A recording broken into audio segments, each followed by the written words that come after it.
기사올입니다. 내 영혼이 잘된 같이 범사가 잘되고 강건하기를 축원합니다. 네. 영혼이 잘되고 범사가 잘되고 강건한다는 것은 그리스도 안에서 우리 믿는 사람은 선순환입니다. 영혼도 잘되기, 믿음도 잘되기, 강건하고 모든 것이 다 잘 되는 여러분 이 명절 즐거운 명절이 되시었으면 좋겠습니다. 오늘은 사도행전서 8장 26절로 40절까지 신약성경 사도행전서 8장 말씀을 본문으로 삼고 복음의 말씀을 전해드리겠습니다.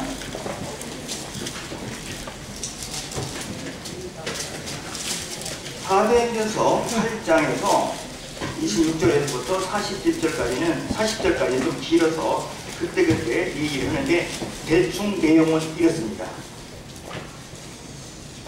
빌립이라는 주인공과 이디오피아를 내시는 상대적 주인공이 두 분이 나옵니다. 그런데 이디오피아 내시는 간닥의 여왕의 국고를 맡은 아주 높은 벼슬을 한 그런 사람이었습니다. 그때 하나님께서 성령님의 인도하심에 따라서 전도자 빌립을 통해서 야 가사로 내려가서 이디오피아 내시를 만나거라. 만나서 복음을 전하라 하면서 두 분들이 만나서 이게 성경 공부를 하면서 드디어는 이디오피아 내시가 구원받는 역사가 일어나게 되는 것입니다. 예, 그때 가서 또 성경 말씀을 계속해서 읽어가면서 해드리겠습니다. 지난 올 여름 수양의 주제가 뭐였었죠? 네 글자? 오케이, 일어나라. 그때 당장에 2연패 1등을 한 그 내용을 한번 크게 운을 띄워주면 제가 읽어보겠습니다. 사행시죠. 1. 시작. 1. 일기장을 뒤적이다가 보게 된 시작. 어머니 생전에 하신 그 말씀. 나와 함께 교회 가자, 천국 가자. 나일락 꽃동산 천국에서 그리운 어머니 품에 안기리라. 뭐 그러지 않아요? 감동이 되지 않아요? 참 심사위원들이 참 수준이 높더라고요. 이걸 다 금방 발견하더라고요. 그렇습니다. 저는 어머니가 안 계십니다. 돌아가셨죠. 명절이면 가족을 만납니다. 우리 교회는 연령층이 60대 이상이 많습니다. 부모님들이 많이 계세요. 그러면 자녀들에게 무엇을 원하고 계시겠습니까? 명절날 아침에 하고 싶은 얘기가 많으리라 생각이 듭니다. 애지중지 난 이 자녀들에게 무언가 귀한 말씀을 전해주고 싶은 마음이 있는데 직장 취직 잘 되냐? 시집 언제 갈라냐? 이런 말은 금기사항으로 참 못하게 됐다는 현실을 안타깝지만 그러나 이 말씀은 꼭 해야 부모의 도리라 생각을 합니다. 야, 하나님 믿고 예수님 믿고 천국 가자. 이 말씀은 자녀들의 눈치를 볼 것 없이 지혜롭게 꼭 이번 명절을 통해서 해주시기 바랍니다. 제가 여태까지 살아온 것은 예수 그리스도 하나님의 이 참된 사랑을 깨닫고 믿고 오늘에 이르렀습니다. 저는 자녀들에게 뭔가를 남겨줄 것이라고 말한다고 한다면 예수님 잘 믿어라. 교회 열심히 나가서 충성하라. 이것이 성경에 하나님께서 말씀하신 우리에게 주시는 복의 근원이다. 너희는 먼저 그의 나라와 그의 의를 구하라. 그리하면 내가 너희에게 이 모든 것을 어떻다? 더하시리라. 자녀에게 이것을 빼놓으시고 자녀들은 눈치를 보시렵니까? 해야 합니다. 왜? 그를 위해서. 그들이 지금은 부모에 짜증내고 기분 나쁘고 하지만 훗날에 가서는 그래도 부모님의 말씀이 옳았다. 우리 부모님은 참 훌륭했다. 내 눈치나 살피면서 이 말을 못하시는 어머니는 바보였다라고 그렇게 평을 받아서는 안 되겠죠. 해야 합니다. 오늘 이렇게 많은 구독자분들이 나와 주셔서 감사합니다. 아까 우리 소개 가운데 미아는 박수를 안 받은 것 같아요. 우리 미아 뭐처럼 나왔나? 박수 한번 주세요. 박수 한번 주세요. 네, 좋아요. 다 일어나서 인사 넣으시네요. 자, 범인은 누군가? 내 인생의 도둑 소매치기가 있다고 합니다. 범인은 누군가? 답은 밑에 살짝 나왔네요. 무엇입니까? 나의 꿈을, 나의 성공을, 나의 기쁨을, 나의 평안을, 나의 행복을 도둑질하는 범인이 하나 있습니다. 뭘까요? 그 범인은 바로 게으름입니다. 안일함과 게으름과 나태함, 오늘 할 일을 내일로 미루지 않은 그런 게으름. 참만 우리들이 배부르고 등 따스면 게을러져요. 근데 톨스토이는 이렇게 말했다고 합니다. 게으른 자의 머릿속은 악마가 살기에 가장 좋은 곳이다. 게으른 자의 머릿속은, 그 마음속도 마찬가지겠죠. 그런데 성경은 이렇게 말하고 있습니다. 게으른 자여, 내가 어느 때까지 누워있겠느냐? 어느 때까지 졸겠느냐? 두 손을 모으고 언제까지 잠자고 있겠느냐? 이 게으른 자야, 내가 어느 때까지 잠을 자고 있으면 너희 가정에 곰핍과 궁핍이 군사같이 강도같이 너에게 온다라고 말하고 있습니다. 안일함과 게으름 가운데 하루하루를 보내셨으니까 이제 우리는 마지막 이때에 주님의 사명을 다할 그런 때입니다. 복음을 전해야 합니다. 특히 누구를, 내 사랑하는 아내와 자녀와 가족과 사위와 며느리에게 당당하게 이번 추석은 내가 너희들에게 이번 추석에 이런 말을 전하였다. 하나님 잘 믿자. 하나님 믿는 것이 나의 마지막 소원이요 나의 너에게 전해주는 가장 큰 선물이다.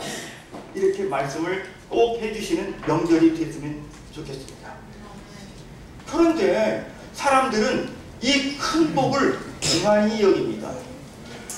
히브리서 2장 9절에 보면 우리가 이 같은 큰 구원을 등한히 여기면 어찌 그 보험을 피하겠습니까? 등한이라는 말은 사전적 의미를 찾아보니까 무관심하거나 소홀히 하는 거예요.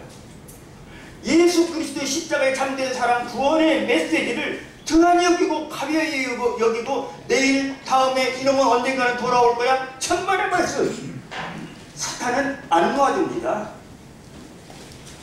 내가 도전을 하고 해야 돼요.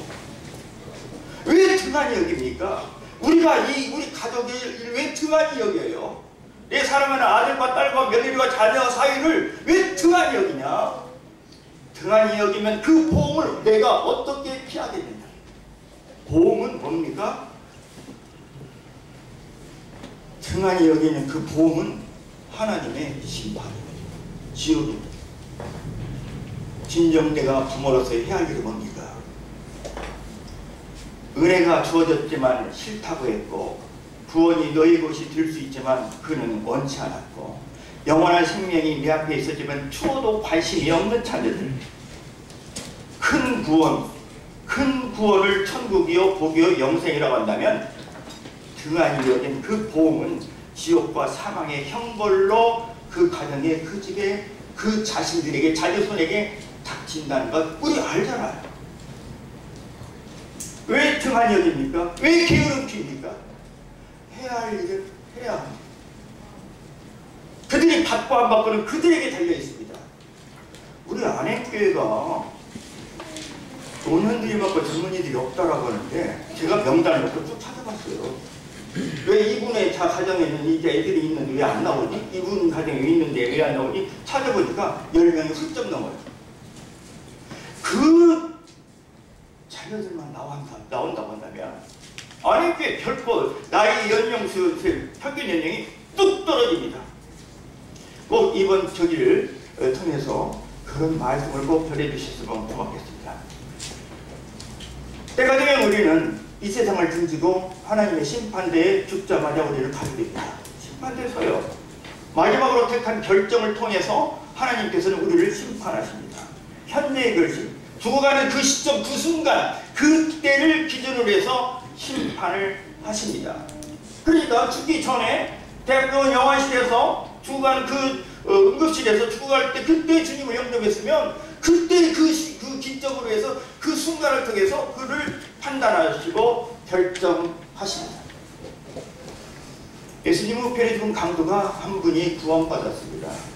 죽어가는 그 순간 그 현재의 결심을 토대로 해서 하나님께서는 심판의 응답을 해 주십니다. 심판 때에 그때에 주님과 하나님과의 나의 대답과 질문은 이렇습니다. 너는 내 아들을 어떻게 생각하냐? 너는 내 아들 예수를 어떻게 생각했느냐? 하나님께서는 그 심판대에서 우리 인간들에게 너는 내 아들과의 어떤 관계로 이 세상에서 지내갖고 살았느냐? 관계가 뭐냐? 예수님이요? 성경 속의 그 예수님은요 4대 성인 중에 하나예요. 그런 관계냐? 예수님은요 아주 훌륭하신 분이에요. 그런 관계예요.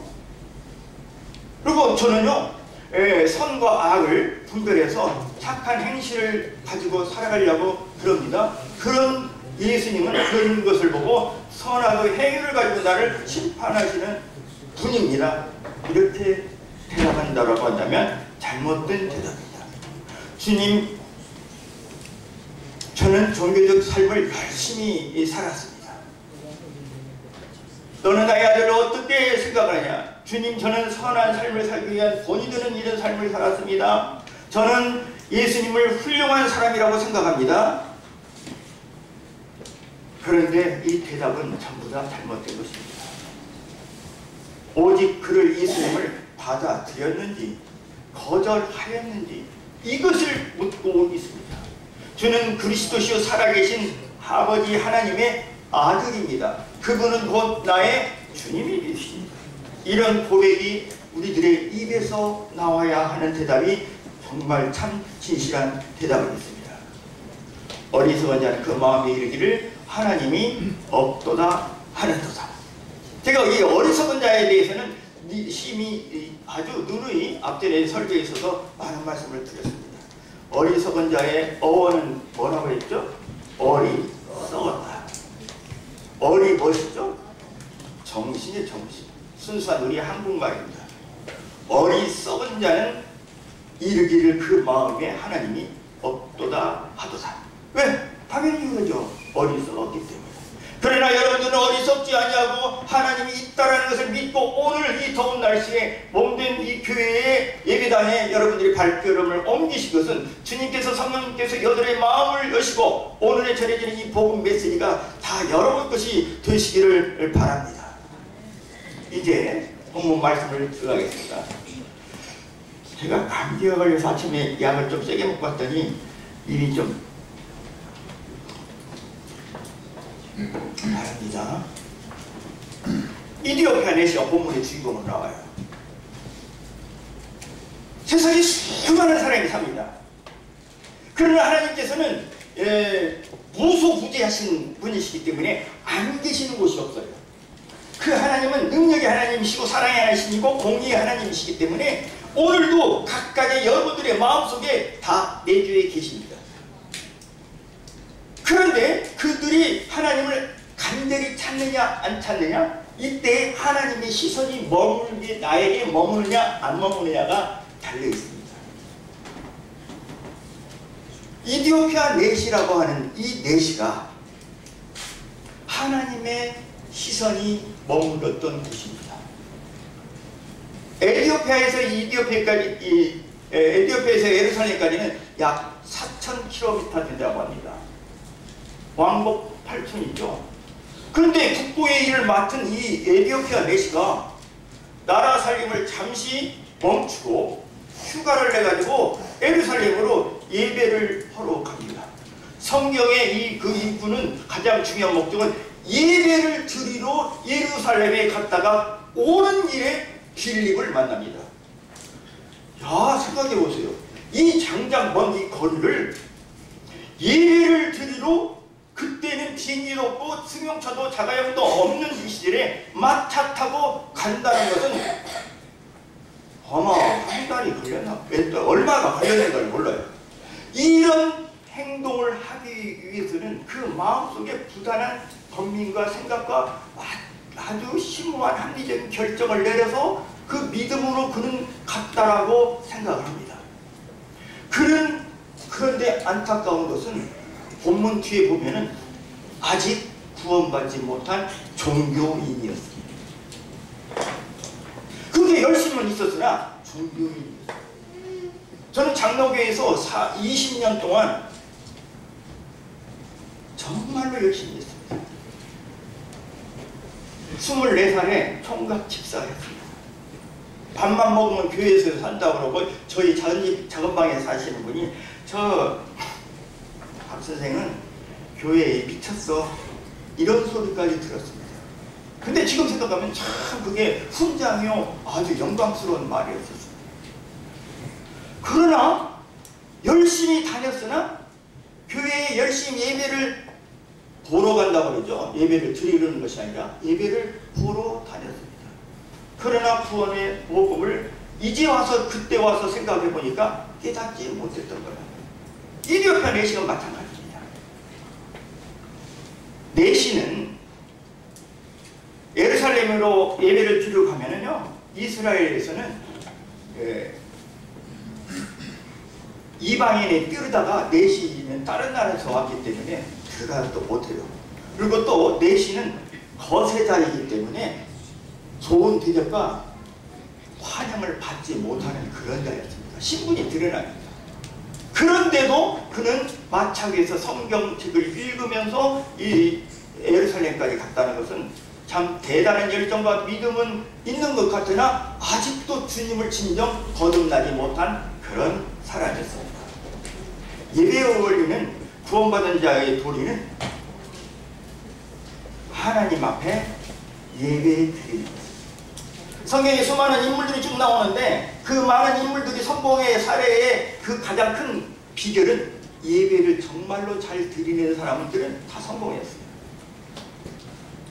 가인과 아벨은 진정한 예배를 드렸습니다. 가인은 그릇된 예배를 드렸습니다. 다 예배를 통해서 그의 삶이 좌우가 됩니다.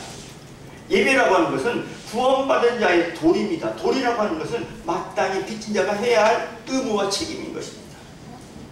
그리고 이 예배라고 하는 것은 그리스도인들의 최상의 의무입니다. 구원받은 자들이 예배를 안 드리고 감사를 않는다는 것은 그의 구원을 의심할 필요가 있다, 이렇게 말씀드리고 싶습니다. 일주일 동안의 삶 속에서 무엇이 가장 기대됩니까? 우리 일주일 동안의 가장 하이라이트는 토요일, 금요일 기도 집회 끝나고 난 다음부터 나의 삶의 믿음의 영적 생활을 이렇게 올립니다. 그래서 이것이 마지막 클라이막스가 어디입니까? 주일 오전에 이 영적인 성찬 예식에 대한 이 예배, 이 감사가 가장 최고조의 내 마음과 심령을 끌어올리고 그 다음에 하나님 앞에 감사합니다, 영광 받으시옵소서 하는 이 예배가 우리의 일주일 삶 속에서 가장 아름다운 키포인트 하이라이트입니다. 그러면서 그 예배 드리는 뜨거운 마음으로 일주일 살면서 가끔 시작할 때 수요일날 또 다시 성도들과 하나님의 말씀으로 다시 조금 업을 시켜서 올리고 그 다음에 또 기도 집회 만나고 다시 떨어졌던 이것을 우리 심령을 금요일 저녁부터 다시 기도하면서 예배를 준비하는 가운데 있어서 주님을 만날 예배를 준비하는 것입니다. 이것이 구원받은 성도의 도리입니다. 도리를 못하는 것은 짐승이나 똑같습니다. 구원받지 않았다라고 생각을 해도 심히 할 수 있는 심한 말인지는 몰라도요. 그러나 예배와 구원은 별개예요. 그는 복음을 몰랐습니다. 이디오피아 내시는 복음을 몰랐습니다. 오늘날의 많은 사람들이 이 교회를 다니고 있으나 지옥 가는 그리스도인들이 너무너무 많습니다. 해보면 당신 오늘 죽으면 천국에 갈 수 있습니까? 진정 예수님이 십자가의 보혈로 거듭났습니까? 물어보면 대답을 못합니다. 죽어봐야 알죠. 감히 어떻게 교만하게 우리가 천국에 갈 수 있다라고 말할 수 있습니까? 이건 수박교입니다. 지옥 가는 크리스찬입니다. 현대교회의 비극은 복음, 예수를 모른다는 거예요. 여기서 보니까 35절, 40절 한번 보시겠습니다. 성경책에. 빌립이 입을 열어서 이 글에서 예수를 가르쳐 복음을 전하니 뭐라고 했습니까? 예수를 가르쳐 무엇을 전했다? 복음을 전한 거예요. 그러니까 이디오피아 내시는 종교성만 가지고 있었지 여태까지 예수님을 대해서 알았다 몰랐다? 몰랐던 거예요. 사도행전서가 AD 60년, 62년 사이에 기록됐다고 하는데 그때는 예수님이 죽고 돌아가신 지 한 30년가량 약간 되는데 그때 그 사이에 에티오피아까지 예수님의 소식이 전해질 리는 아마 극히 어려운 이때인데 이때에 빌립이 예수님의 복음을 비로소 전하게 되는 것입니다. 예수님에 대해서 배우는 거예요. 복음은 곧 기쁜 소식이 되겠습니다.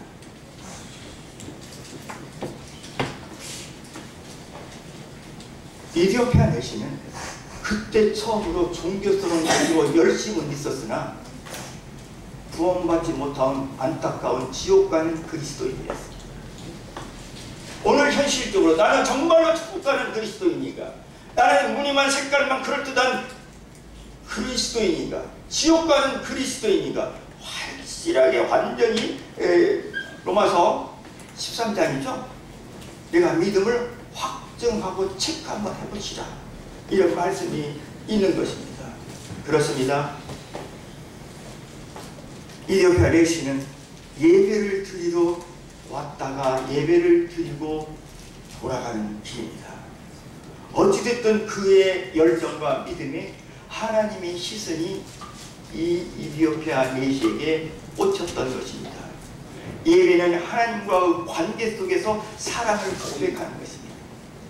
하나님과 나와의 관계가 그전에는 세상 사람이요 지옥 가는 사탄의 자녀였지만 이제는 하나님의 자녀로서 예수 그리스도의 십자가의 보혈의 피가 내 가슴 속에 흐름으로 나는 이게 하나님의 자녀가 됐으므로 하나님을 아버지라 부를 수 있는 이런 놀라운 담력과 믿음이 생긴 것입니다.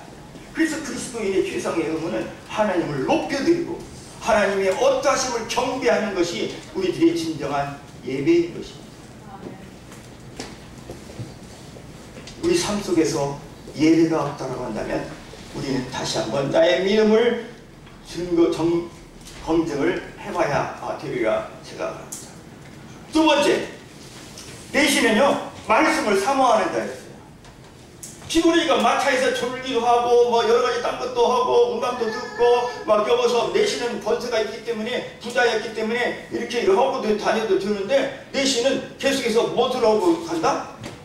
말씀을 보고 있어요. 첫 번째 그 내시는 예배를 사모하는 그런 마음이 가졌죠. 그 다음에 두 번째 그는 마차 위에서 말씀을 보고 있어요. 성경 말씀은 하나님이십니다. 하나님의 말씀입니다. 로고스입니다. 하나님의 말씀을 우리는 붙들고 받고 먹으면서 살아야 합니다. 그는 말씀을 사모하는 자였습니다. 그러고 그는 겸손하고 진지한 자였습니다. 말씀에 갈급한 옥토의 신념을 소유한 자였습니다. 옥토. 제가 요즘 주말농장 텃밭 가꾸기를 좀 몇 평을 하는데 이 씨앗을 뿌리기 전에는 이 밭을 완전히 갈아엎어서 돌멩이, 불순물들을 다 제거해야 합니다. 그리고 거기다가 거름과 비료를 흠뻑 줘야 돼요. 그리고 한 열흘 동안 그대로 놔둬요. 가스 제거를 한다. 나오고 난 다음에 비를 마치고 난 다음에 멀칭을 비닐을 치고 그 다음에 힘을 20-30cm 간격을 두고 심어야 해요. 그게 바로 옥토입니다. 지금 이는 종교성이 강한가 보니까 말씀에 옥토의 심령을 소유한 자였습니다.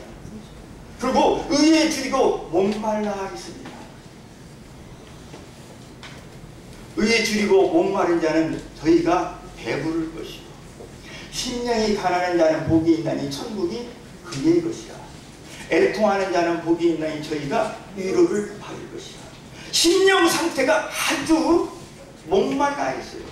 하나님을 향한, 예수님을 향한, 주님을 향한 이 마음의 상태가 아주 갈급해 있어요. 갈증이 나 있어요. 갈증 난 사람에게 물 한 컵 주시죠. 여보세요. 뻘꺽뻘꺽 마십니다. 우리들이 자녀의 믿음의 상태를 지금 점검해 보시기 바랍니다. 목말라 있는지, 배불러 있는지. 배부른 사람은 주님 안 찾습니다. 그때 빌립과 이디오피아 내시가 딱 만납니다. 그런데 이디오피아 내시에게 저는 본받았더니 자기는 지금 마차 타고 가면서 성경책을 읽고 가는데 어디서 난데없이 빌립이라고는 행색이 허술로만 시골 사람 같은 모습으로 나타난 빌립을 딱 봅니다. 그런데 대단한 것은 그를 외모로 평가하지 않습니다. 하나님께서는 우리 인간들을 세 가지 보지 않는 것이 있다라고 제가 말씀드린 바 있습니다. 사람들은 외모를 보고 평가하지만 하나님께서는 뭘 보고 평가하신다? 중심을 보고 평가하신다. 내가 다른 사람들보다도 외모가 또 외적인 조건이 잘못되고 처지고 낮았다 할지라도 하나님께서는 그거 원치 않습니다. 그의 마음의 중심을 보십니다. 그리고 두 번째, 하나님께서는 무엇을 안 보신다? 과거를 안 보아요. 과거. 하나님께서는 뭘 보신다? 오늘 이 시간 지금 나의 모습을 보고 계십니다. 주님께서 현장에서 음행하다 붙잡혀온 그 여인에게 과거를 묻지 않았습니다. 마찬가지입니다. 오늘 우리에게 돌아온다고 한다면 우리가 그동안 어떤 일을 저질렀고 어떤 죄를 졌다 할지라도 하나님께서는 우리에게 과거를 묻지 않습니다. 주 예수를 믿으라. 그리하면 오늘 너와 내 집이 나와 함께 하리라. 그 복을 누리라. 오늘입니다. 오늘. 또 주님께서 세 번째 보지 않는 것은 행위를 보지 아니하시고 뭘 보신다? 믿음을 보십니다. 천국 가기 쉽잖아. 그런데 이 빌립을 그렇게 외적인 욕구로 평가하지 않은 이디오피아 내시가 참 대단한 거예요.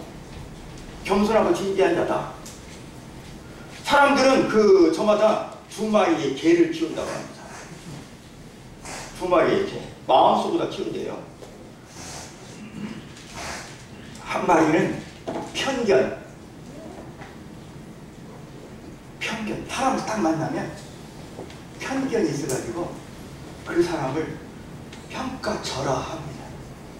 사회적인 지위가 보면 높여주죠.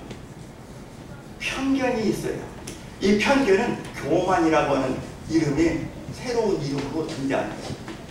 두 번째, 무슨 개를 키우냐면 마음속에 선입견을 키운다. 무슨 견? 선입견. 견자가 볼견자는 개견자로 말합니다. 편견과 선입견을 가지고 아는 교회? 그 이상한 교회 아니야. 목사도 없다며, 매일 성만찬 떡된다며, 맨 복음만 그것만 강조한다며, 편견, 선입견. 거기다가 어떤 사람들이 또 좀 심하게 나가면 개 한 마리 더 키운대요. 무슨 개? 꼴불견. 그런데 용기를 내가지고 오늘 발걸음을 옮긴 사람은 정말로 귀한 복을 받습니다. 이분은 참 좋은 개를 키워요. 백문이 불여 일편. 와서 보고 듣고 아니 교회가 진짜 참된 성경에서 말한 초대교회의 아름다운 모습을 지니고 있는 진정한 참된 교회구나. 나도 구원받고 하나님의 자녀가 돼서 저렇게 말씀을 전하는 정말 복음의 일가견을 키워야겠다. 마지막 개가 무슨 개다고요? 일가견. 하나님의 칭찬받는 그런 사람이 되겠다. 오늘 예배당에 오실 때, 직장에 나갈 때, 학교에 갈 때 여러분들은 무슨 애완견을 가지고 가십니까? 꼴불견입니까? 편견입니까? 이 이디오피아 내시는 그런 편견이 전혀 없습니다. 그러나 그는 참 전도자를 만나지 못했습니다. 참 전도자를 만나지 못했습니다. 빌립비아를 가서 야, 지금 읽는 것을 듣고 깨닫겠느냐? 그가 읽는 것을 지금 성경책 읽고 계시는데 내시님 읽는 것을 깨닫겠느냐? 이렇게 말하니까 저 같으면 이렇게 했을 것 같아요. 당신 누구요? 나는 이디오피아의 국보를 맡은 권세를 가진 큰 내시다. 그런데 네가 당신이 와서 뭐 참견이다. 지금 예배당에 지금 이 예루살렘에서 예배드리고 지금 돌아가는 길이요 까불고 있어. 아마 이럴 거예요. 행색도 볼품없는 빌립을 하여 그는 청하에서 마차에 올라와서 나는 지금 깨닫들 못 얻었다. 좀 가르쳐줘라. 대개 모든 사람은 자기의 한 선한 행위를 가지고 그런 걸 가지고 다른 사람을 평가합니다. 잘난 체합니다. 그런데 이디오피아 내시는 참 겸손하고 진지했습니다. 이런 말이 있어요. 전국적으로 교회 다니면서 말씀을 전해본 선교님들이 말하는데 강원도 삼척이 고향인 사람들이 많이 있대요. 영적으로. 삼척, 잘난 척, 아는 척, 예쁜 척. 삼척이 고향인 사람. 교회를 어렵게 만들어. 그러나 이 이디오피아 내시는 참으로 진지하고 겸손한 자였다. 내가 지금 이것을 알지 못하니 옆에 올라와서 나를 가르쳐 주십시오. 그는 마차 위에서도 그냥 눈으로만 읽는 것이 아니라 큰 소리를 내어 읽었습니다. 빌립이 달려가서 선지자 이사야 글을 읽는 것을 듣고 그랬으니까 소리를 내어서 읽었다는 얘기입니다. 말하되 읽는 것을 깨닫겠느냐? 모르겠다. 그냥 나 글자만 읽는다. 초등학교 1, 2, 3, 4학년들이 대학생들의 책을 전문서적을 보면은 글자는 아니까 읽는데 그 뜻을 전혀 몰라요. 우리도 그러잖아요. 계시록 같은 다니엘서 같은 것을 잘 모르잖아요. 글자는 아니까 뜻은 아는데 글자만 읽을 뿐이니 1년에 몇 독을 했다? 아닙니까? 몰라요. 그냥 읽는 거예요.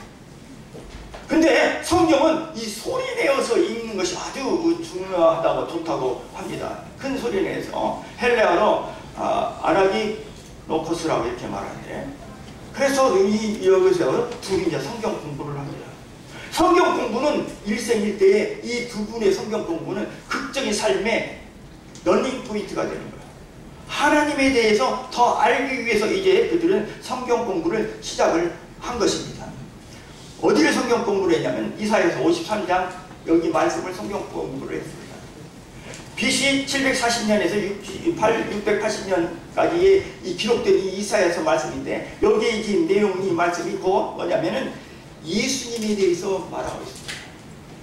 이사야서 53장 5절 6절을 여기다 기록했는데 여기에서 그가 찔림은 우리의 허물이요 그가 상함은 우리의 죄악이라미라 이렇게 말하고 있는데 여기에서 그가라고 하는 것은 곧 예수님을 말하고 있습니다. 우리의 허물을 인하며 그가 예수님은 여기 성경을 꼭 읽을 때는 이 세상의 주인공은 누굽니까? 나잖아요. 오늘 구원받고 천국 가야 할 사람은 누굽니까? 나입니다. 우리 며느리가 아니고 우리 자식이 아니에요. 나예요. 나.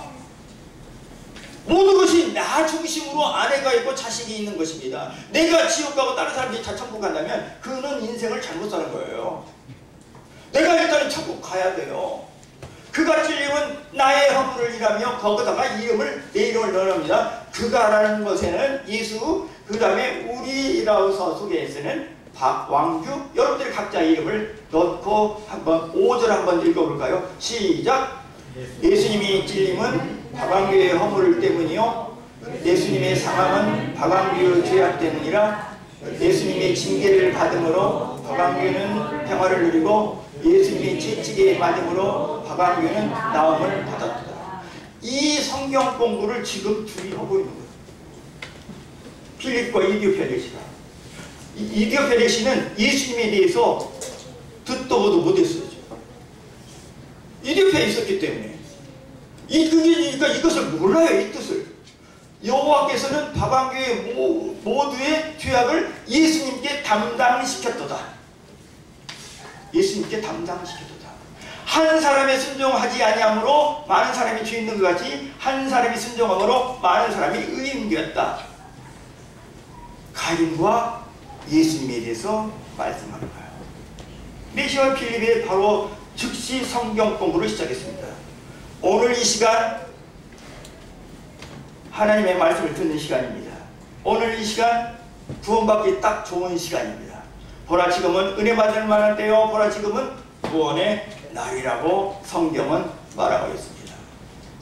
그러면서 제가 이제 말씀을 준비하면서 그러면 어떻게 해야 할까요? 그 이사야서 말씀을 근거로 해서 거기에 관련된 이런 말씀을 몇 가지 찾아보았습니다.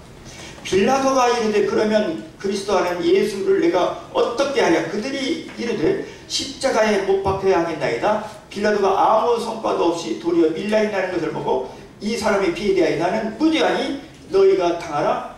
백성이 다 대답하여 이르되 그 피를 우리와 우리 자손에게 돌릴지어다 하거늘 이 예수는 채찍질하고 십자가에 못 박혀 주니라. 그러니까 이사야에서 예언됐던 말이 신약에 지금 예수님이 빌라도에게 고난을 받았다는 이 내용을 지금 이 성경에 마태복음 27장에 이렇게 나와 있습니다. 그리고 빌라도가 예수님을 데리고 와서 채찍질했습니다. 태형을 했습니다.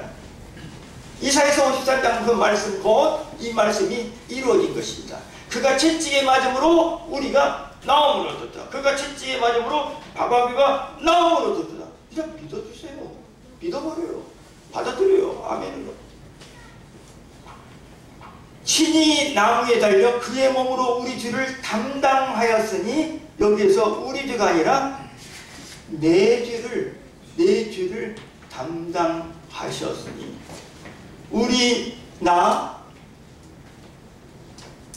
죄가 그를 위해서 예수님께서 의에 죽고 의에 대하여 살게 하려 하시니라. 그가 예수님이 채찍에 맞음으로 너희는 나음을 얻었도다. 베드로전서 2장 14절. 이제 미아시의 죄를 예수님께서 담당시켰다는 거예요. 그리고 미아시의 죄 때문에 의에 죽고 예수님께서는 미아시를 살리시기 위해서 다시 살아났다. 채찍에 맞았다. 그러므로 여기에 나온 아직도 주님을 영접하지 못한 사람의 죄를 다 씻었다. 그러기 위해서는 그분께서 희생의 제물이 되셔서 죽음의 길을, 십자가의 길을 걸으셨다. 이것이 복음의 핵심이 된 것입니다. 사랑하는 여러분, 하나님은 오늘도 여러분들을 찾고 계십니다. 찾으시는 하나님이십니다. 성경에 보면 지금을 나간 탕자를 아버지가 애타게 기다리고 찾고 계십니다. 100마리 양을 가지고 있던 어떤 목자가 한 마리 양을 잃어버렸습니다. 찾을 때까지 밤이 늦도록 찾았습니다. 10드라크마가 있는데 한 드라크마를 잃어버렸던 그 여인이 늦도록 찾으며 또 찾고 찾아서 그 찾는 그 기쁨이 성경의 누가복음에 있습니다. 구약성경에 보면 창세기 3장 8절에 아담아 내가 어디 있느냐. 하나님께서는 아담을 찾고 계십니다. 아직도 구원받지 못한 자녀들이 있습니까? 부모님이 계십니까? 가족 친족이 계십니까? 이름을 아담이라고 하지 말고 그 사람의 이름을 넣고 불러보세요. 왕기야 내가 어디에 있느냐. 저는 꼭 부도자가 아닐지라도 때로는 제가 이상한 자리에 가게 됐으면 복 있는 사람은 오만한 자리에 앉지도 아니하며 항상 주야로 여호와의 율법을 묵상하는 자로다. 친구들과 휩쓸려서 엉뚱한 자리가 있으면 이 말씀이 딱 떠올라요. 왕비야 네가 어디에 있느냐. 지금 내가 있을 곳이 아니라는 얘기죠. 박차고 나와라. 저는 직장에서 학년이 바뀔 때마다 선생님들 동학년에 한 10반까지 있을 때는 막 모입니다. 밥 먹어서 어쩔 줄 모릅니다. 첫날 첫 모임 말합니다. 저는 하나님을 믿는 그리스도인이기 때문에 회식 때 1차 밥만 먹고 집에 돌아갑니다. 양해해 주십시오. 첫날, 첫 시간, 첫 모임에 딱 이 얘기를 합니다. 그럼 안 건드려요. 익숙해지고 편해지고 시간이 돼서 눈치 보다가 한두 달 지나서 말하면은 그때는 막 공격이 오죠. 무슨 소리야 이렇게 첫날, 첫 시간에 딱 말해요. 아담아 아담아 내가 어디 있느냐. 여기 아담은 사람이라는 뜻을 가지고 있습니다. 우리의 모든 이름이 이 속에 들어가 있습니다. 어디에 있느냐. 신약에서는요 예수님께서 10명의 문둥병자를 고쳐주셨어요. 10명이라는 것은 꽉 찬 수예요. 그러면 이 세상 모든 사람의 죄인들을 10명으로 놓고 봤는데 그 중에 이 10명이 문둥병에 걸렸어요. 문둥병은 상징적 의미가 죄를 의미하고 있습니다. 10명이 문둥병을 했다는 것은 이 세상의 모든 사람이 죄로 인하여 문둥병으로 인하여 지옥 가는 그런 병에 걸렸다는 얘기예요. 근데 예수님께서 그들을 만났습니다. 그들이 만나오고 돌아오는 길에 그들이 만났을 때 그 10명을 다 어땠죠? 고쳐줬어요. 근데 그 위에 와서 감사하는 문둥병 환자는 몇 명이었어요? 한 명이었어요. 아니야, 9은 어디 있느냐, 9은 문둥병 안 나섰냐? 예수님께서 찾는 거예요. 아니 왜 너희들 그 전에 그 교회에서 보였는데 지금 어디 있느냐 그놈들. 어? 그럼 어디 있어? 그러면 못 오고 있어. 가서 찾아와야 데리고 와야지. 9은 어디 있느냐. 9 데리고 와라. 9 데리고 와. 9. 그때 예수님께서 한 명 찾아온 그에게 더 큰 복을 주시고 네 몸뿐만 아니라 내 영혼까지 너는 치유함을 받았다. 아멘. 일시 잠깐 세상에 저기 있다고 한다고 하지만 이제 주님께서는 찾고 계십니다. 오늘날을 찾으시는 하나님이십니다. 하나님은 아버지이십니다. 집 올라간 탕자를 기다리시는 그 아버지 심령으로 오늘 우리를, 나를, 내 자녀들을 찾고 계십니다. 이 성경 공부를 다 끝나고 나니까 이거 완전히 옥토 같은 그 마음을 준비된 신령 가운데 있었기 때문에 예수를 가르쳐 복음을 전하니 그 내시가 너무너무 기쁨 가운데 있는 거예요. 아마 성경 교재 가운데 이런 얘기를 했어요. 구원 받은 사람은 세례 침례까지 받아야 합니다. 그 말을 거기서 공부 과정 속에서 했던 것 같아요. 그러니까 이 내시가 뭐라고 했냐면 마차를 타고 가다가 문 있는 곳에 이르러서 나 여기서 바로 지금 침례 받고 싶습니다.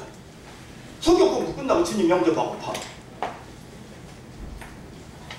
거듭났으면 하나님 앞에, 교회 앞에 이 침례에 순종하는 것입니다. 예수님께서 우리에게 두 가지 의식을 명하셨습니다. 성찬 예식과 침례 예식을 해야 돼요. 해야 돼요. 성령 세례 받고 물 세례 받아요. 구원받고 세례 받아요. 구원받은 징표로. 그런데 저는 2번 세례 받았습니다. 장로교회에서 한 번 받았죠. 우리 모임에서 한 번 받았어요. 모임에서 왜 받았냐? 장로교에서 받은 것은 제가 그야말로 종교적 세례를 받았지 진정 거듭나지 않은 세례를 받았더라고요. 이게 그런 세례는 어떻다? 침례는? 세례는? 왜요? 세례를 값없이 함부로 주거나 받는 것은 좋은 일일까요? 아닌 거예요. 군대 가면요 목사님들 오셔서 세례 막 2,300명 뭐 단체로 받는다고요. 단체. 물론 그 가운데 진정 거듭난 사람이 있을 수 있습니다. 그러나 초코파이 먹기 위해서, 잠자기 위해서, 세례받았다는 증명 떼기 위해서 받는 것은 가짜입니다. 제가 열심적인 믿음은 있었어도 진정 거듭나지 못하였기 때문에 모임에 와서 저 옛날 세례는 가짜였던 것 같습니다. 다시 침례에 순종하고 싶습니다. 해서 기린노브에서 침례를 새롭게 저희 자매하고 받았습니다. 물론 세례 안 받아도 천국 갑니다. 예수님 명패해 주었던 강도 주님 영접하고 천국 갔어요. 그러나 주님께서 너희들이 행하여 모일 때마다 이것을 행하라 하는 성찬예식과 침례예식을 본을 보였기 때문에 우리는 한 것입니다. 예수님의 죽음과 부활을 모른다면 가짜 세례받은 것이고 앞서서 말한 것 같이 지옥 가는 그리스도인이고 수박교인이다. 수박교인이 뭔 뜻인가 알죠? 겉은 파랗고 속은 빨간 속과 겉이 다른 사람. 진정 거듭났습니까? 예수님의 피로. 진정 거듭났나요? 예수님 피로. 이런 찬양이죠. 마지막 이제 내시는 기쁘게 길을 갔습니다. 기쁘게 길을 갔어요. 기쁘게 길을 갔다는 것은 주님이 내 마음에 들어와 계시는 거예요. 기쁜 거예요. 그 찬송가에 보면 예수는 나의 힘이요 내 소망 되시니 이 세상을 떠나갈 때 고정생 얻으리 한없는 복을 주시고 영원한 기쁨 주시니 나의 생명 나의 기쁨 주 예수. 예수는 나의 진정 기쁨입니다. 이리오 베니시는 기쁘게 길을 갔다는 것입니다. 구원받으면 이 기쁨이 내게 샘솟는 기쁨이 넘칩니다. 그래서 예수님께서 성경 말씀에 사도 바울이 항상 기뻐하라. 우리가 이 복음을 나 구원받았으니까 이제 복음 상관없어? 아닙니다. 이 복음을 생각할 때마다 첫사랑을 다시 회복하고 내 마음 가운데 뭡니까? 샘솟는 이 기쁨이 솟아나는 거예요. 지금도 기쁨이 없고 불안하십니까? 이제 4시의 고백처럼 내가 말씀을 듣고 구원받게 성령님께서 빌립을 보내신 것처럼 누구를 나에게 보내주셨다. 내가 침례받음에 무슨 거리낌이 있겠습니까? 위대한 예수에게 불림을 붙여주신 것처럼 오늘이 살고 있는 오늘 이 시간, 현재 이 시간에 안양교회 아니 어떤 복음 집회를 가서 어떤 전도자를 빌립처럼 나에게 보내주셔서 내가 구원받게 해주셨습니다. 감사합니다. 나는 구원받았습니다. 내가 침례를 받음이 무슨 거리낌이 있겠습니까? 저기 이모친님께서 이런 말씀하시죠. 저는요 일주일에 교회 가도를 그렇게 기다려요. 일주일이 왜 이렇게 긴지 몰라요. 그리고요 제가 젊은 날에 믿었으면 좋은데 왜 이제 믿었는지 모르겠어요. 정말 감사하죠. 감사해요. 이렇게 말씀하시죠. 내가 진리를 받으면 무슨 거리낌이 없습니까? 장로들에게 교회에 저기 말씀을 가르치시는 분들에게 나 진리 받고 싶습니다. 당당하게 말할 수 있는 것은 예수님께서 그의 마음을 흔드신 거 성령이 인도하셔서 내시처럼 성경 공부하고 구원받고 거듭나 진정할 예배를 드리는 기쁨으로 사는 여러분들 다 되시기를 축원합니다. 네. 성경 공부하고 구원받고 거듭나 진정한 예배. 그동안에 이디오피아 내시가 드렸던 예배는 종교적 예배였었어요. 이제부터는 그는 고향에 돌아가서 많은 사람들에게 진정한 참된 예수 그리스도를 전할 겁니다. 이제 구원받고 이제 자 내시가 거듭났어요.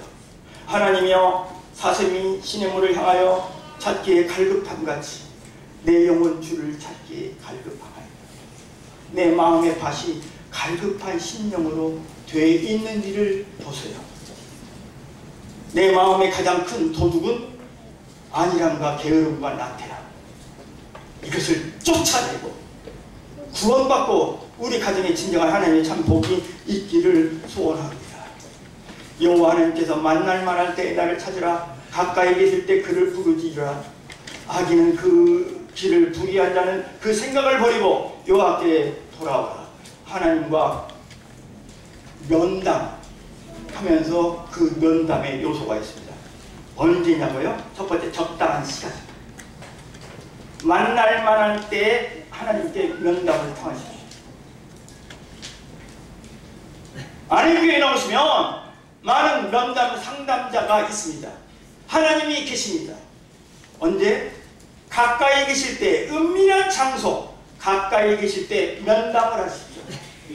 구원의 상담에 면담을 하십시오.